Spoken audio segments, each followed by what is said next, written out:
Our second selection sees 15th place Crystal Palace playing host to 4th place Chelsea. And Crystal Palace, they came back from behind to pick up a win against Southampton in their last game. Tyler Dibling opened the scoring to give the Saints some hope before Chalobah scored from a corner to level the scores up at half-time.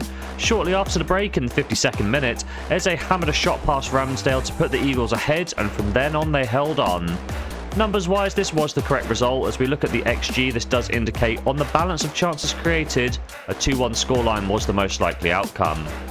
In terms of form, this result did break a 3-game winless streak for the Eagles, and Crystal Palace have now put themselves 5 points clear of the relegation zone as we reach the halfway mark in the season. They host the Chelsea side, who are coming off a 2-0 away defeat at Ipswich Town. Despite dominating the ball and a lot of the chances, it was Ipswich Town that managed to find the breakthrough 12 minutes into the game thanks to Liam Delap's penalty. Despite taking 10 shots in the first half, Chelsea were unable to make the breakthrough, and then shortly after the second half whistle was blown, in the 53rd minute, Omari Hutchinson doubled the lead for Ipswich Town, and from there on, Chelsea just couldn't create enough to find a way back into the game.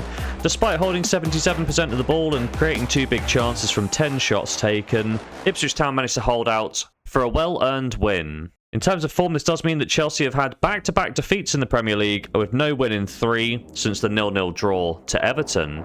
It's been a rocky end to the year following a strong performance of 8 wins on the bounce at the start of the month. When we look at the head-to-head record, the reverse fixture saw Palace earn a draw at Stamford Bridge.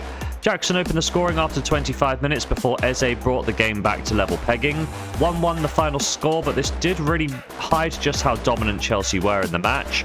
Looking at the numbers, they were the dominant force, generating 5 big chances to Palace's 0, and an XG which is 4 times greater than their visitors. That result did break a run of 14 consecutive victories for Chelsea over Crystal Palace, and that was a run dating back to October of 2017. My prediction for today's game is that whilst both sides have faltered towards the end of the year, it is Chelsea that are the better squad man for man, and they will look to avenge the points they dropped back in September. Coming off the back of 3 games without a win, I think it's an excellent spot to take Chelsea to pick up the win for a full stake in bet number 2.